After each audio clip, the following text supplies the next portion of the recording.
Hmm. Uh, huh?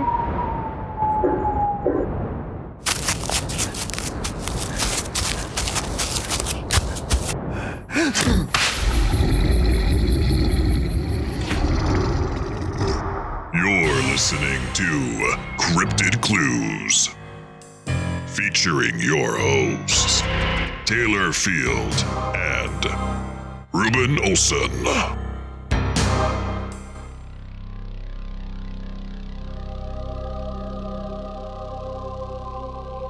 Good evening, ladies and gentlemen. Welcome back to another episode of Cryptid Clues. I'm your host, Reuben Olson, and I am followed by... I'm the other one, Taylor Field. Welcome to our show. We've got a good one planned for you today, but first off, let's have our wonderful Taylor Field lead us through with some plugs about where you can find us online. I mean, you found us somehow to listen to this, but you can find more of us. Where can they find us at, Taylor? You can find us at CryptidClues.ca. That is our website. We'll have blogs, everything like that. You can find us, social media channels, YouTube, Twitter, Facebook. That's at Cryptid Clues. You can also find us on our Patreon. Cryptid Clues there as well. And if you want to send us an email, shout outs, say hi, share any stories you have, or just want to, chat, cryptidclues@gmail.com. That's pretty much it for the plugs. And also on our Patreon, there's some exclusive episodes too. So if you're not tired of listening to me shill it yet, go check it out. See if there's anything you want. We don't just do more of these episodes. We have special kinds of episodes with stories, encounters, all that good jazz. Carrying on, today we're going to be diving back into the Barmanu because, it was so interesting last time. Taylor just found so much cool stuff in the document that I sent him, and I failed to read any more into it. So this is going to be a big Taylor-centric episode. Let's give him a hand. I am here to react and clap and state my opinions as matter of fact. To reenact. Is that what you said? You're going to reenact everything. No. To state my opinions as matter of fact. Whatever I said before that, it's already gone. This is completely candid. Okay. Yeah, you basically said it. The episode we did diving into the Barmanu and covering some of Jordi Magraner's research, I felt like it was satisfying, but at the same time unsatisfying how much was left that we couldn't dive into at the time. I wanted to dive into this research that you had found because it blew my mind how in-depth it was. Mm-hmm. And I think that there's still so much that we can get into talking about today. So I kind of went through his research. I picked apart components of it and condensed it into these talking points that we can get into in this episode. So I guess we're going to just start here. I'm just going to dive right into the plan. So Jordi Magraner, he's a zoologist, came out into Pakistan and wanted to just find this cryptid. His plan, and we talked about this on the prior episode, this methodical approach is an idea based on gathering new reports and creating a questionnaire that pertains to the physique of these creatures. Looking at areas where hairy hominids were thought to dwell consisted of, again, former USSR, China, Iran, Afghanistan. He picked Pakistan, specifically northern Pakistan, because of just it being a little bit more of a welcoming area to explore. Which makes sense. And this is something you had mentioned before, this kind of plan that he set out with. I just think that's great. I think that's how you should kind of go at it, going onto the field and talking to these people. Yeah, his questionnaire was so incredibly detailed. You should definitely dive into that because it reminds me so much of the history of the Mokele and Bombay and how they interviewed the tribes and stuff in Africa for this big dinosaur thing that they were seeing. Ask them questions. Does it sound like this or sound like that? Don't feed them an answer. Show them pictures. And then they point at the same picture every time they go and interview someone different. And they go, okay, they're all talking about the same thing. Absolutely.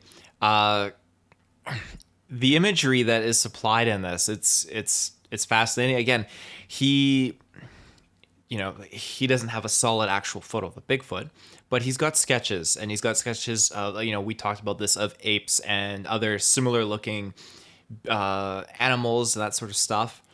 So when he shows these images to these village people and these local individuals, it kind of hones in the fact that, okay, they're all picking the same thing.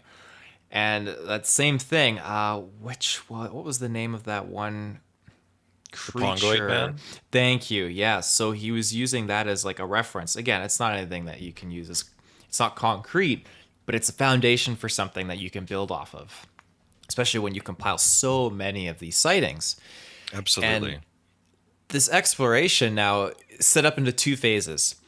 The first phase, this one actually lasted from December 1987 all the way to October 1988, was devoted solely to becoming more familiar with the area. Going in, learning about, okay, which areas are less drawn for tourists, and just how can we get really remote and kind of understand what we're dealing with. Especially Exactly. like- It's like exploring the map in Fortnite before you develop a strat to get your victory royale. There you go. Yeah, absolutely. The second phase, this one lasted from January to October 1990, was spent to revise basically the methodology, the basic idea that they had formed in order to contribute to gain knowledge of these hominid characteristics. So you're looking more into vegetation, everything like that, and compiling all the evidence to further enhance this whole exploration part. Both of these phases consisted of basically setting up lookouts and observation points as well, in the hopes of actually having an encounter. From what I had found, though, he himself did not have an encounter based on this research. How disappointing do you think that feels? You know, you go out here, you interview so many people, you get so close, you get the stories, you get footprint kind of things, but you never get to see it for yourself. It seems like a very common theme in so many different, I mean, not just with cryptids, but many other things. People just hoping to see something and it never happens, but everyone else gets to experience it. It's quite saddening, actually. And in That's this like the whole case- community at this point. You see it once and it makes you chase it and you never see it again. Yeah, absolutely. It's a fluke, and it's a lucky fluke, but it seems more inclined to appear to those who are not expecting it, based on everything You're not I've heard. looking for it. Exactly, and that seems like the key for anything, which is weird, but people go out and they just stumble upon it. Hunters, fishermen, whatever you're dealing with, they just go out, truckers, and boom, there it is. Catches them off guard. And that's usually what kind of triggers it. So in this sense, it's just to be even like us, where we've never had that thrilling sensation of an encounter, if you want to call it that. But it's only fueled our drive to just kind of learn, understand more of what we can about these things. Yeah. Now, because we're looking for it, do you think we're ever going to see it?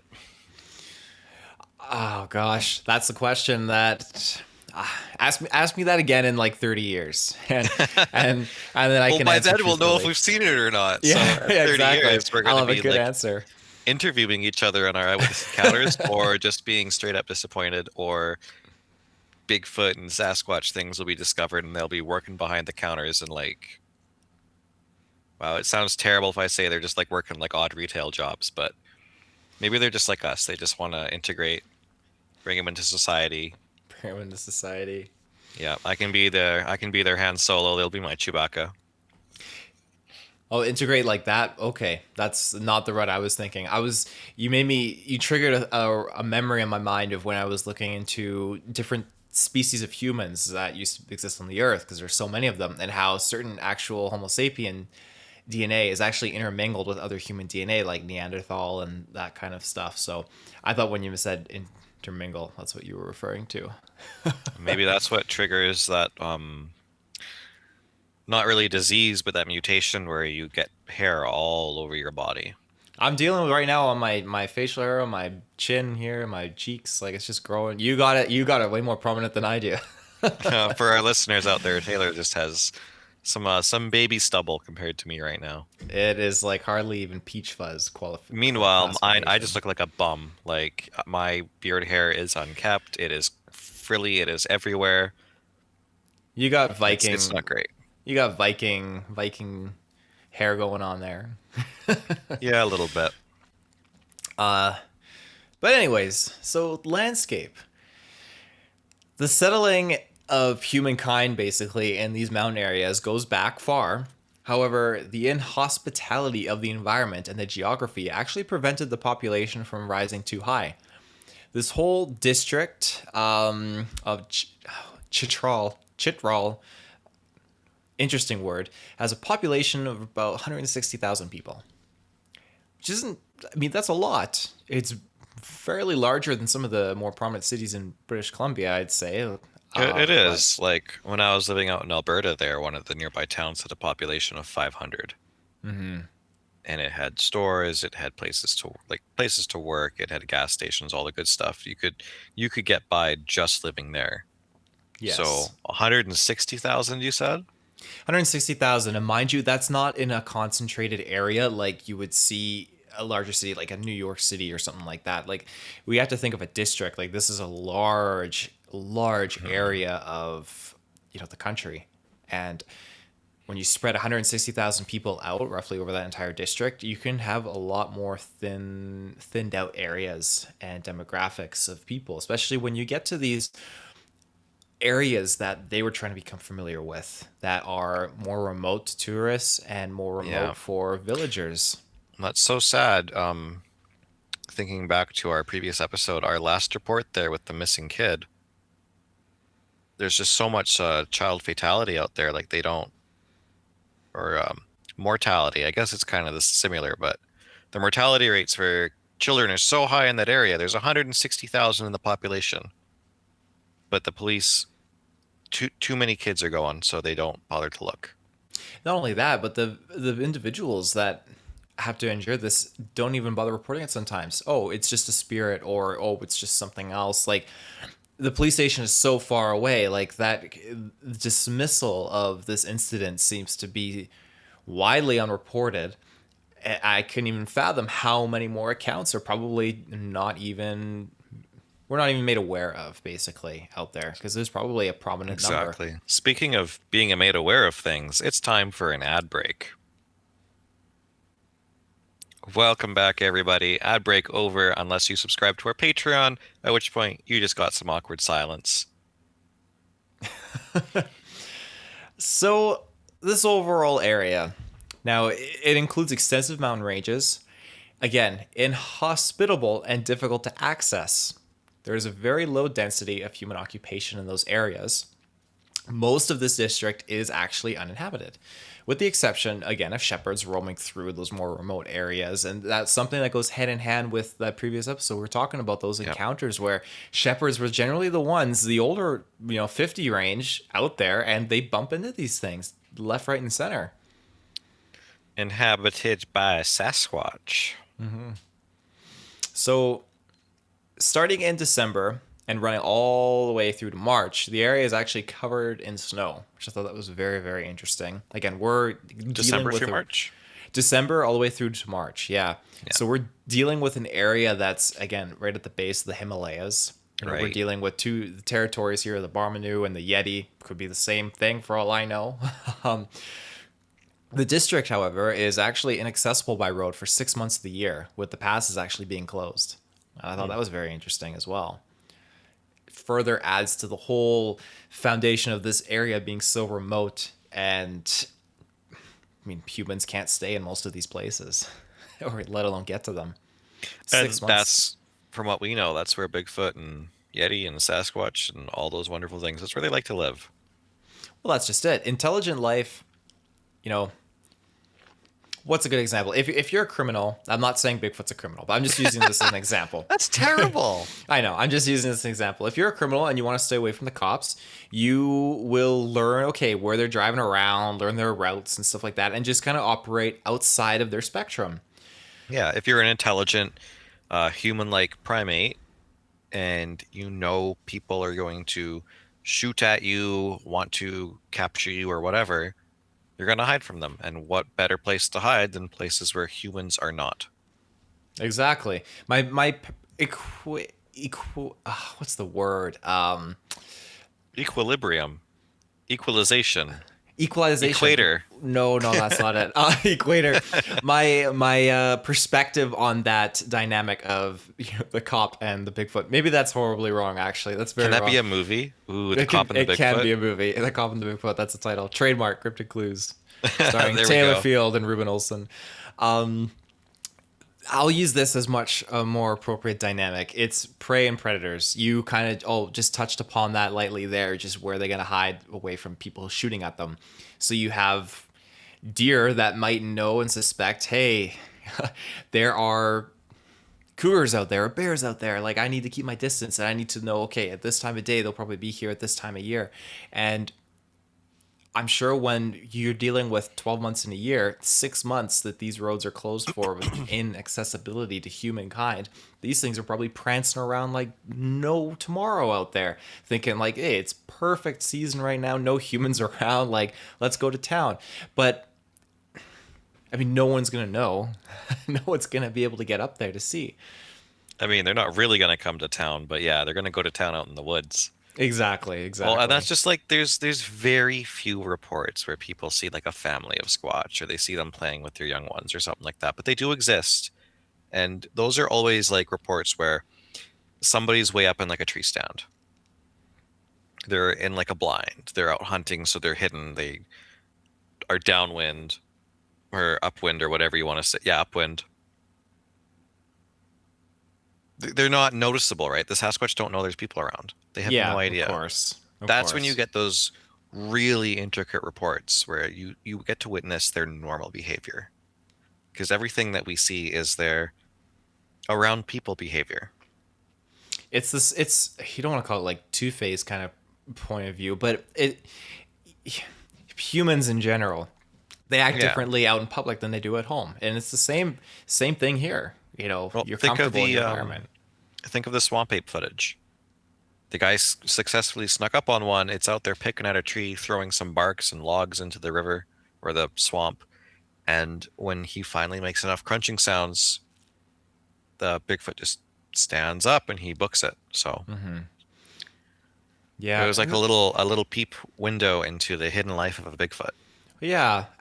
And in other accounts that I've kind of explored, that seems to be the case. They're very, they're calm and they're docile and they're kind of going when they've been had, they'll maybe make eye contact with you, but they don't stick around. Usually they're out, or there is the rare occurrence where maybe they want to challenge you, which to God, I hope is not the case for many people.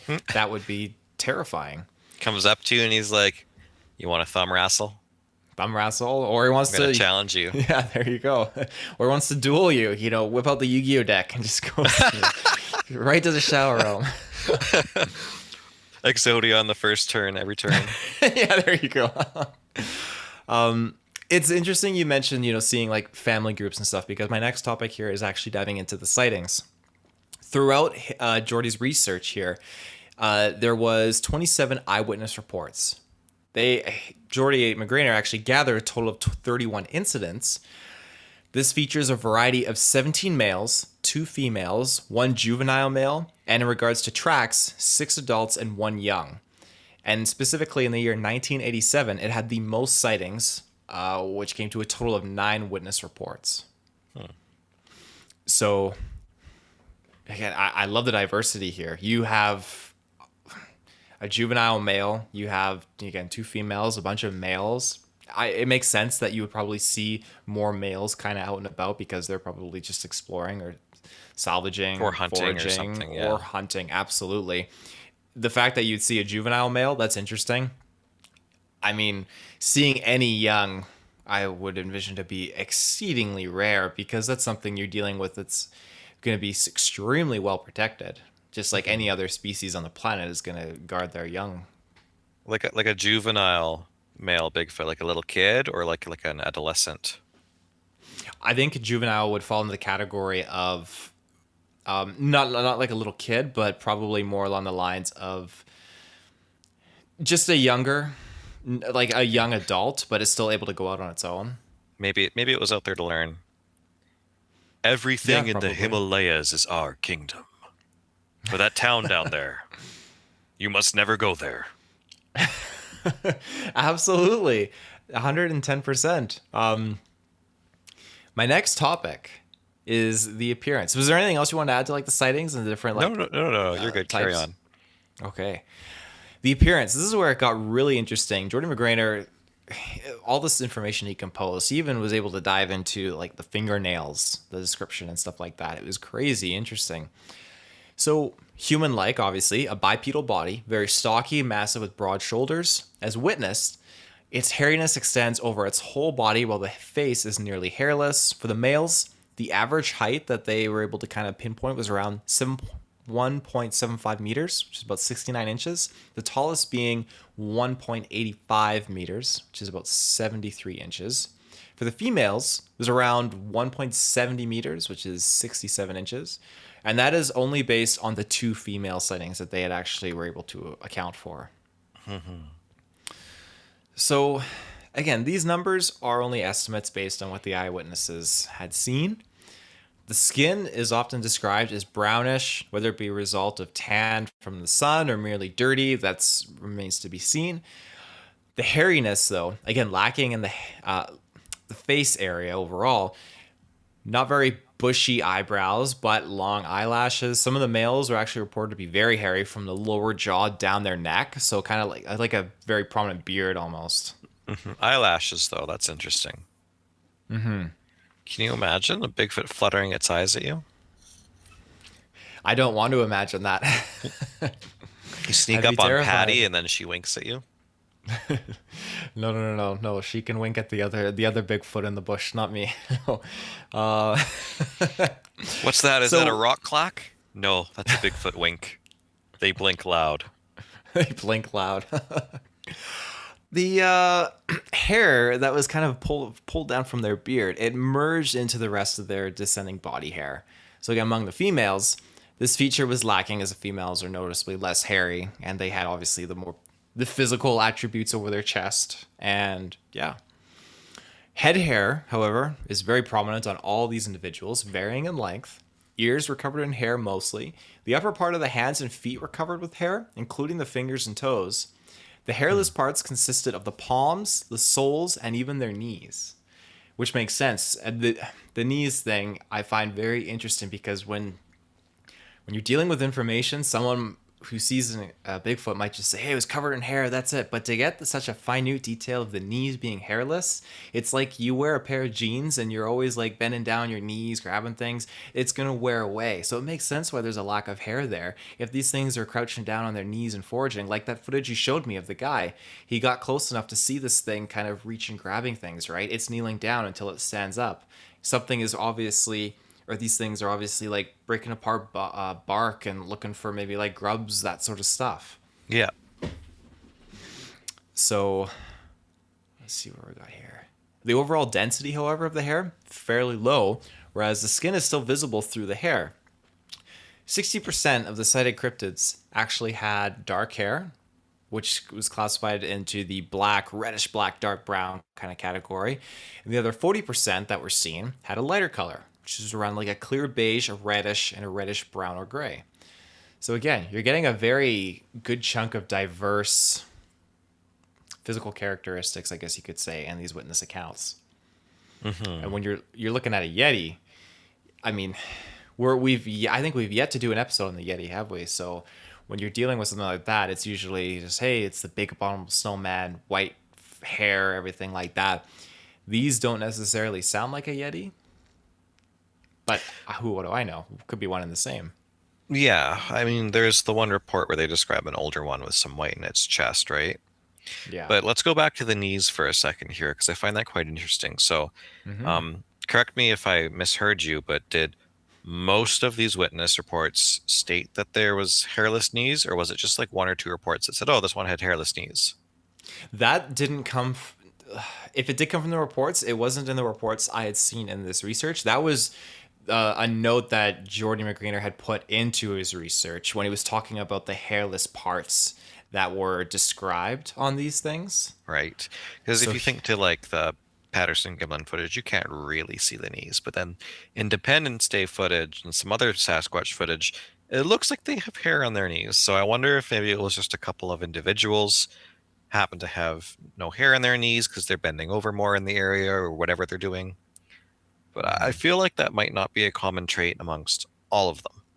Or maybe it's that subspecies that's out there even. Depends on your surroundings too, right? Speaking of If you're surroundings, dealing- let's surround our listeners with another ad break. We'll be right back.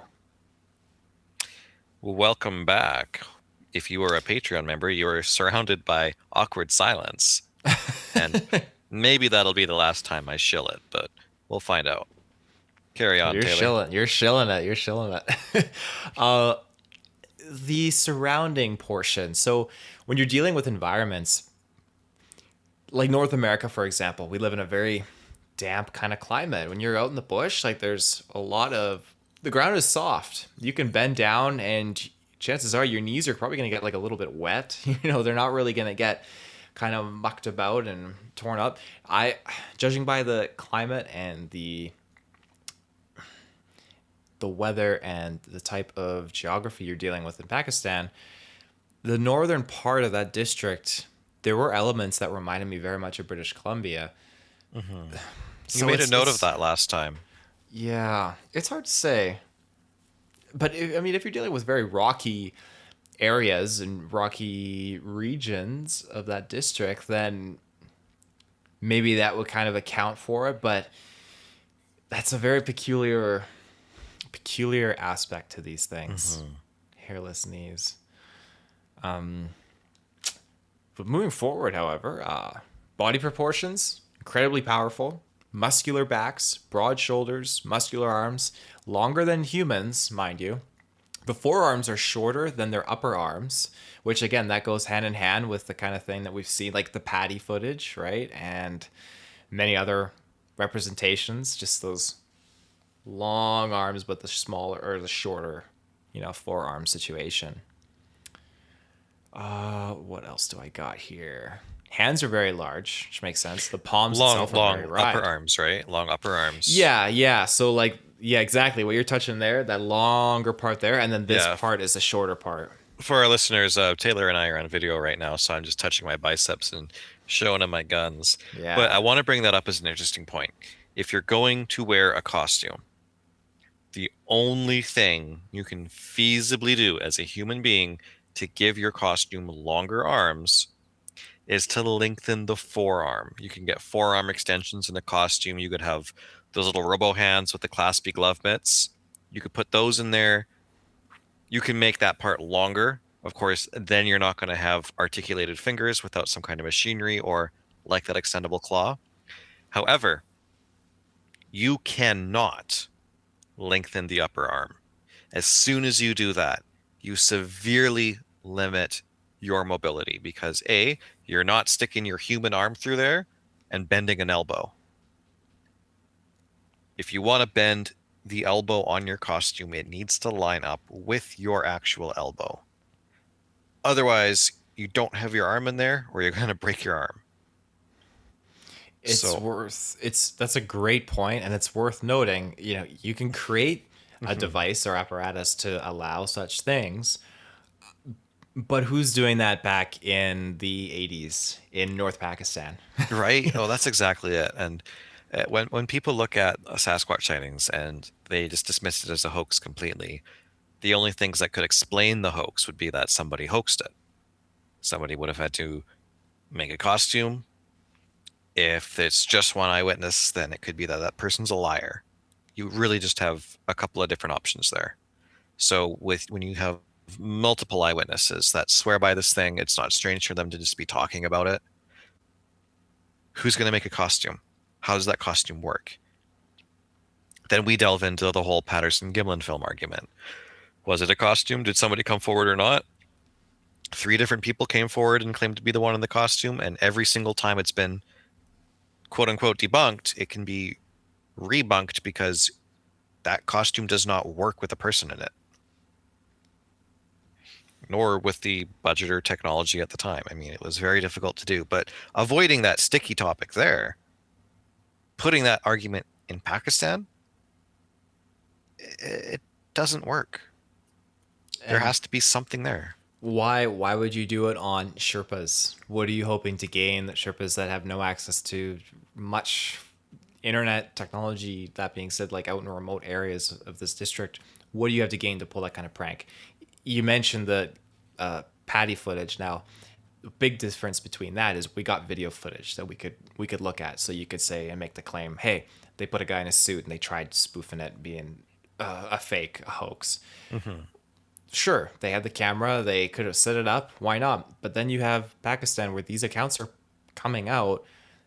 They're not going to the media and publicizing this. This is the work of an individual, Jordi Magraner, who went into this area and actually got the information himself, because these people, it's just the norm for them. They deal with this and not move even on. just Jordi. There was that other lady as well that went out there and just got a couple of vocalizations, but there's other researchers that have gone out there because of these stories, and that's what attracted them there, was because these stories already exist. You have the Yeti up in the Himalayas. You have nearby places that could be populated.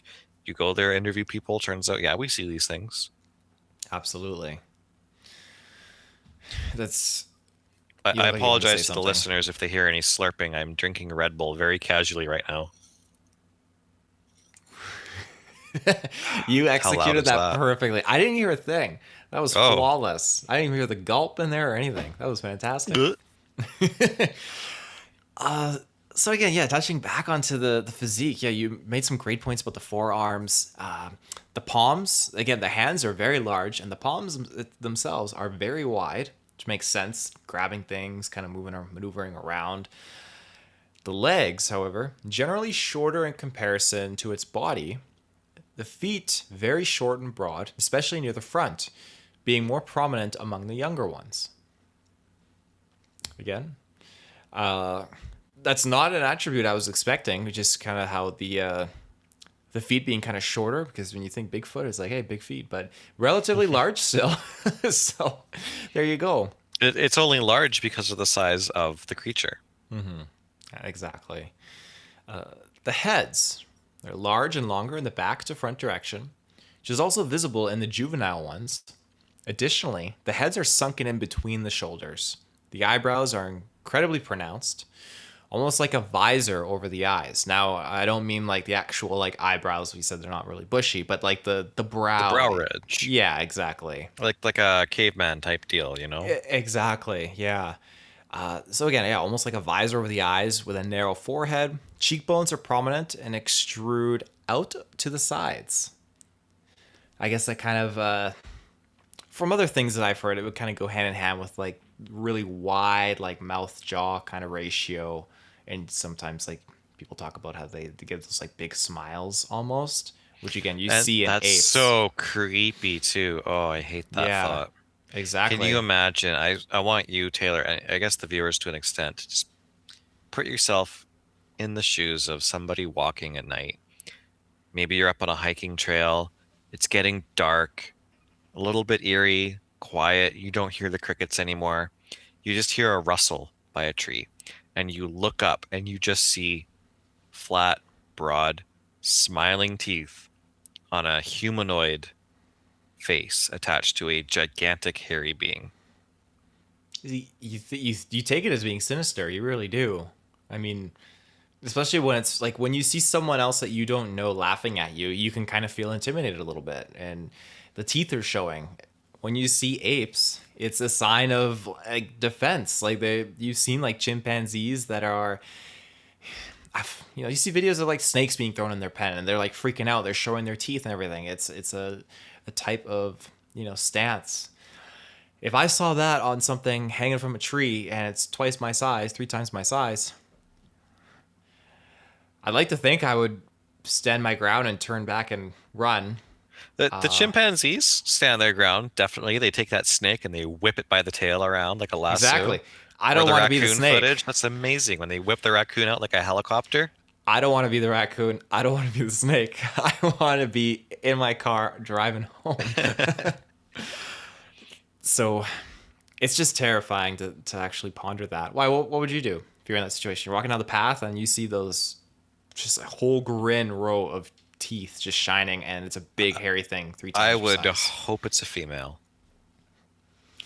Because you're hoping it'd be more docile, or what would be the less purpose likely of to that? kill me? At least I would live a little bit longer. Okay. It might abduct me. Maybe I can sweet talk it and make it my friend and then leave peacefully, or I don't know. I mean, if it's a male, it might try the same thing and that would freak me out a little bit, but I feel like the male would just kill me.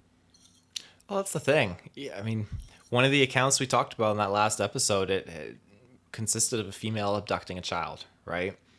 Yeah, And so I have to shave before I go hiking. there you go. Look Exactly. more childlike. Exactly. The males seem to be not aggressive, but again, some of those sightings you were talking about with me, they were like reaching their hands out, like trying to get in close and like get the jump on some of these Sherpas. Or not Sherpas, like shepherds.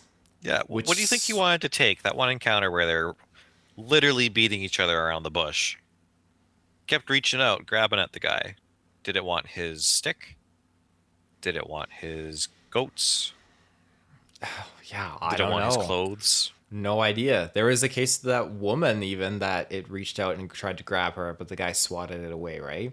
I Yeah. don't know what they want. It's like they just is it like an intense degree of curiosity? Do they just want to like bring you around and just kind of like glance you over and just kind of like is it like a current like basic interest that they have in you, bring you to this Or area like the boy a that grab and run, like an abduction. exactly because the boy was clearly not with that creature unless if the boy fell and the creature ran off. But from what Or we he, took as I it, think the he boy escaped escaped. and ran. Yeah. Yeah, I do imagine that these things don't have a very long attention span to keep people around, unless it depends on the kind of person and maybe what they're feeling at the time when they encounter a human being. But for the most part, I don't think they care, and it just kind of is a quick attention span moving to something else. That's just my perspective, though. So yeah, we're talking about the cheekbones. The lower jaw is massive, and when viewed with the nose and eyebrows, makes the face appear almost flat. That goes hand in hand with many other, Bigfoot information that we've kind of looked over before. The nose is very broad among the adults, very short and flattened with an upturned feature to it. The mouth is much larger than a human's, and the teeth are very similar to a man's with no fangs. I take it that literally means like no canines whatsoever. Like the broad, flat teeth. Yeah, exactly. Kind of like a brontosaurus mouth or like a horse's mouth. I think they've been described as like a Exactly. horse's mouth. Sorry, as a dinosaur obsessed fanboy, I went straight to Jurassic Park, but a horse's mouth it's those kinds of teeth where it's just flat, square. Macallium Bombay's teeth. Yeah, the Machellium Bombay. And speaking of bombing away here with another ad break, I think we should go to one of our last couple ones. And we're back. This time I won't shield the Patreon, I swear, but you can check it out. Next one here, the genitals. Not too prominent. Okay, let's go back to another break. There you go. I thought this was just worth pointing out because again, these attributes, it's such a weird thing to kind of fathom. But hey, when you see something like this, like just it adds so much more realism to such an encounter. And again, these genitals, they're not reportedly being prominent. In the males, though, it's considered like when they're resting, much more like low key and subtle. Yeah. Not very distinguishable. Well, from other reports from around the world too, I have seen that what little info we have about those areas, they've been described as being very, very small. Like human small. Small human small. But then you get into this report too where it's small, but then it gets 3 times the size you think it would get. Yeah. There's many cases too where It's clearly their hidden power. Oh, yeah, there you go. Well, many of these instances have reports of them like defecating and that sort of stuff, and it kind of just goes more. I don't want to say like the let loose kind of lifestyle, but it's very animalistic. Me with my I Red guess. Bull right now. There you go. But it's very animalistic. Like when animals just decide to go, they just do it, and sometimes that can be prompted through sheer like excitement of just like unknown surprises just populating, or like out of fear as a defense mechanism as well. Can you imagine if people did that more prominently? Like you're at the store and somebody cuts in line, you get angry, so you just poop right in the ground. I would try to rectify that situation, so I You wouldn't be doing rectify. it. Yeah, I wasn't going for the pun. I swear. You'd be out there driving and someone cuts you off, so you just poop madly at them. It would be a normal thing for human beings if it was like that. This is a really crappy topic, but Oh, I let's see what you move did on. there. Body odor, strong and unpleasant. Witnesses reported it as being comparable to a rotting corpse. Goes hand in hand with many other things that you and me have looked into, just that stench, right? Sometimes people have reported a sulfur-like smell, depending on the type of encounter, what they witness, but those kind of things are attached to it. Just, they don't smell good, which makes sense. If they're eating sometimes meat or just never bathing, hairy animals that don't really groom themselves can get really stinky and dirty. Exactly. The sulfur smell, it's interesting to me. I would like to see if that is connected to the Bigfoots that are reported to have the red eyes. Yeah. That's But something that's a that topic for something else, but It is, and I'm excited to get into that topic because that's gonna be very in depth. I can already feel it. Audible sounds that they make are reportedly strong and have again no articulated speech, like humans like we're engaging in dialogue right now. They're just grunts and shouts. yeah, at least from what they've heard out there. Exactly. You and I know of things like the Sierra sounds and all those. Yeah, for sure. Next topic here: encounters. Information. Now, this is the one encounter I wanted to kind of like shed light on. Information obtained from Nur Hamid, 55-year-old shepherd, recorded February 16th, 1990. On a day in April 1987 around noon, as the sun was behind the clouds, the witness was gathering morels in the mountains with his sister in a conifer forest at about 3,000 meters. Gathering Suddenly, morals? Morels. Morels. Oh, not morals. Like they weren't up there searching for reasons to do good things. I found my morality up in the trees, guys. I swear I'm a good person now. It's a type of, for those that aren't aware, it's like a type of mushroom, like a fungi, essentially. Right. So suddenly they saw a hairy man. It was about 20 meters from them, downhill, crouching in a bush in the fetal position. This was, again, as mined by the shepherd. When morsels. It saw them, Was it morsels? Sorry, I'm so trapped on the whole morals thing. As it was written, morels. So you can Google like true morels. It's a type of fungus. Okay. Or morcella as well, I believe is another name for it. Yeah, sorry. No, you explained the mushroom thing, and I was just so stuck on it. I thought maybe it was supposed to be morsels. It's all good. So when it saw them, it moved towards them. He and his sister threw rocks at it and started shouting. Another man came to help them. And finally, the hairy man was hit on the head with a stone and ran away hurriedly. It ran as fast as a dog and disappeared in the forest downhill. This I found really fascinating just because the numbers kind of swayed this thing to kind of back up, I think, especially being hit on the head. But it saw them, and I'm not saying it charged, but it, as it's specified here, it moved towards them. So why? Scary. Why would it move towards them is my question. And especially if they're being loud and they're shouting at this thing and another man comes into the play too, and finally they land a hit on its head that kind of deters it away. I mean, what was its objective? Was that just sheer curiosity? So that's the bulk of the information that I had condensed from there. Now, in regards to Jordi Magraner himself, just to kind of close out this episode, looking into his death now, the authorities in the Chitral area had actually advised him to leave the valleys months before his death in 2002. It was stated along the lines of because his life was in peril.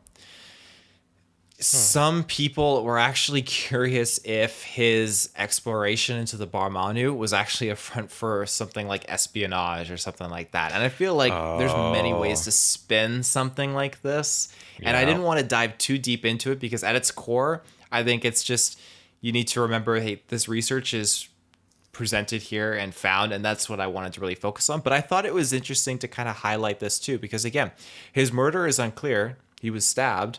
We don't fully understand why. But it was the man himself, he lived in this area for over 15 years. That's dedication to this, whether, I mean, you want to believe it or not. I'm sure he didn't spend the entirety of his time there looking for the Barmanu, but a good dose of that was dedicated to the research and basically learning the area and these cryptids. So I just think it's fascinating, and still no one has been convicted for his killing. Wow. He was, or I think, around 44 years old when he was murdered.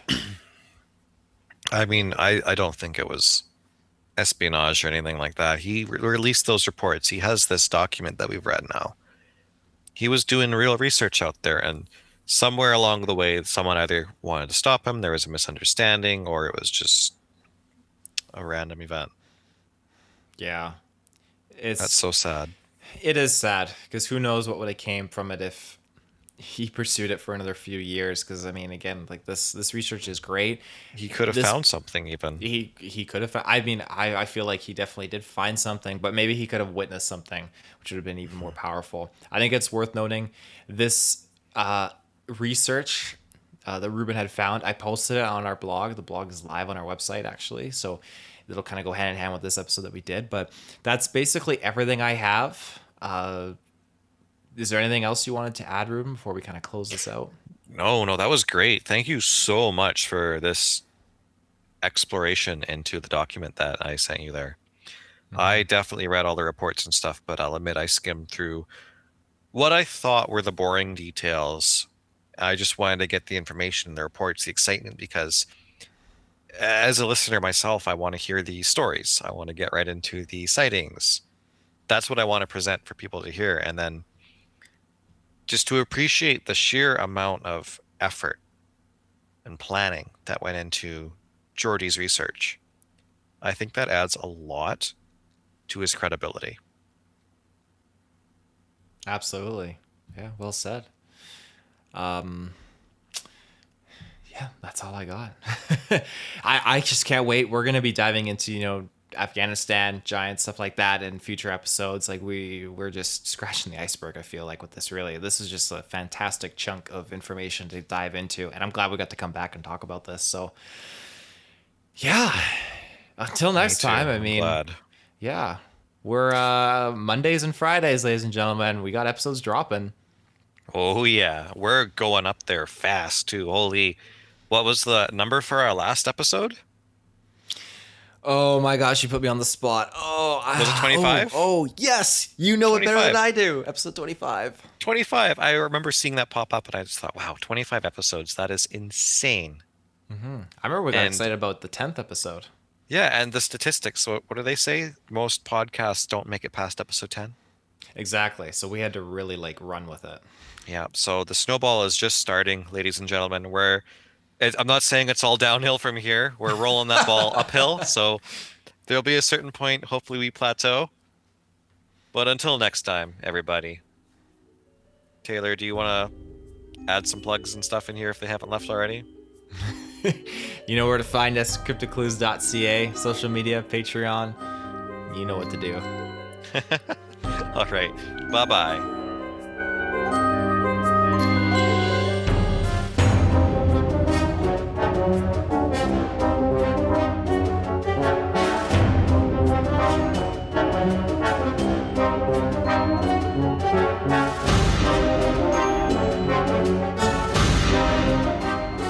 Thank you.